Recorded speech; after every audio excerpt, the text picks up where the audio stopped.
Chancellor Reeves is reportedly considering major changes to the controversial agricultural inheritance tax following growing pressure from rural communities, and a renewed public campaign led by broadcaster Jeremy Clarkson. Whitehall sources suggest officials are weighing plans to raise the threshold for agricultural inheritance tax from £1 million to £5 million, a five-fold increase aimed at protecting smaller, family-run farms. The proposal, currently being developed by the Department for Environment, Food and Rural Affairs, DEFRA, could be presented to the Treasury ahead of Reeves's autumn budget on November 26. The so-called family farm tax, introduced in the 2024 budget, imposed a 20% levy on estates valued above £1 million, due to take effect from April 2026. Previously exempt from inheritance tax, thousands of farming families warned that the measure would force them to sell land or shut down operations. The backlash sparked widespread protests, with an estimated 13,000 farmers gathering in Westminster last year. Among the most vocal critics has been Jeremy Clarkson, who owns a 1,000-acre farm in Oxfordshire.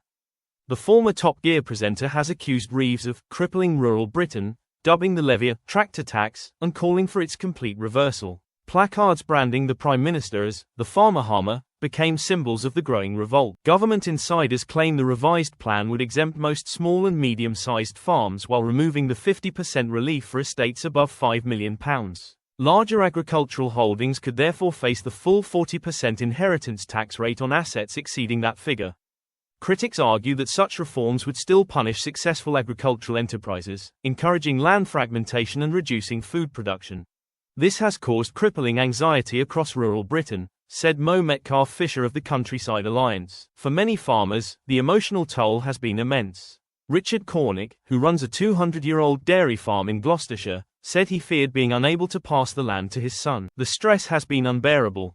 The damage has already been done, he said. Political reaction has been fierce.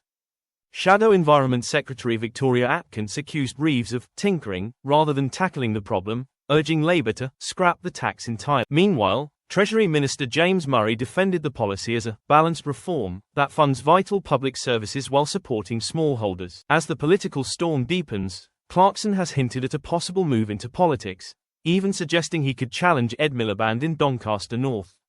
His campaign continues to amplify the anger of rural Britain, leaving Reeves under mounting pressure to deliver a decisive U-turn before the budget deadline.